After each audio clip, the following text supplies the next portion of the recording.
ओम शांती. मी शिवबाबाबद्दल 2 शब्द बोलणार आहे. माझे बाबा कसे भेटले मला याचे 2 शब्द मी बाबांचे अनुभव सांगणार आहे.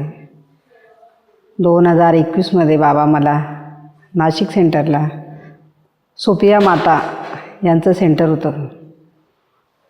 आमचे युगल दिनेशबाई हे मला सांगायला सकाळी 7:30ला ते मुरलीला जायला निघाले. मला बाबांबद्दल काहीच माहिती नव्हती. मी म्हटलं तुम्ही एवढ्या सकाळी कुठे चालले? ते म्हणाले की मी ओम शांतीचं सेंटर आहे इथे मला जायचं आहे. मग मी म्हटलं मलाही यायचं. ते म्हणतात नाही तू आज नको उद्या ये. नाही मला आजच यायचं आहे.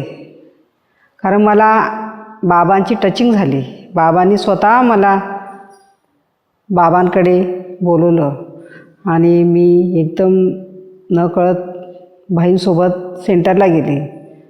त्यावेळेस कोरोनाचा शेवटचा म्हणजे चालू होतं 2021ला.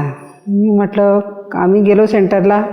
तिथे सगळं बघितलं बाबांचं सेंटर. बाबांचे ज्यावेळेस मी सेंटरला गेली त्यावेळेस मला असं जाणवलं की मी इथे कुठेतरी आली आहे. पहिले आलेली आहे मी. आणि दीदींना बघितल्यावर तर मला असं वाटलं की ह्या दीदी मला पहिले भेटल्या आहेत कुठेतरी. थोडंसं आश्चर्य वाटलं मला. मी बघत राहिली बाबांचं ज्ञान घेत राहिली. दीदी बोलल्या की बसा या या म्हणून त्यांनी आम्हाला खुर्च्या दिल्या बसायला दिलं आणि सांगितलं की हे 7 दिवसाचा क्लास आहे हा. एक दिवस तुम्ही रोज मी तुम्हाला एक टॉपिक बाबांचं ज्ञान देईल तुम्हाला. तर तुम्हाला रोज 7 दिवस क्लास करावा लागेल. आणि म्हटलं ठीक आहे. बाबांनी आम्हाला जे जे ज्ञान दिलं ते 7 दिवसात माझं मन एकदम घरून गेलं की मी बाबांना कुठेतरी पाहिलं आहे. बाबा मला भेटले आहेत असं मला जाणवायला लागलं. बाबांची व्हायब्रेशन. कारण बाबांचं ज्ञान माझ्यासाठी सगळं नवीन होतं. मी भक्ती मार्ग खूप केला आणि बाबांचं ज्ञानात मला सगळं नवीन वाटलं.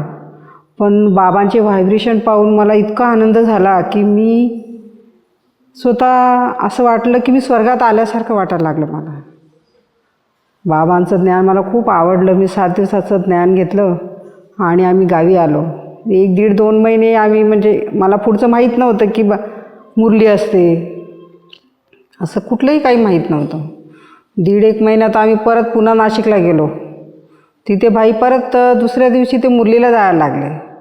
मी म्हटलं तुम्ही कुठे जात आहेत? ते म्हणे मी मुरलीला जातो आहे. मुरली म्हणजे काय? मी त्यांना प्रश्न केला. ते म्हणतात की भगवंताने त्यांच्या हातून स्वतः लिहिलेली मुरली आहे. मी पुन्हा मुरली जॉईन केली आणि रोज मुरलीला जायला लागली. मुरली ऐकता ऐकता मला इतकं ओढ लागली बाबांची की आज बाबा काय सांगतील मुरलीमध्ये.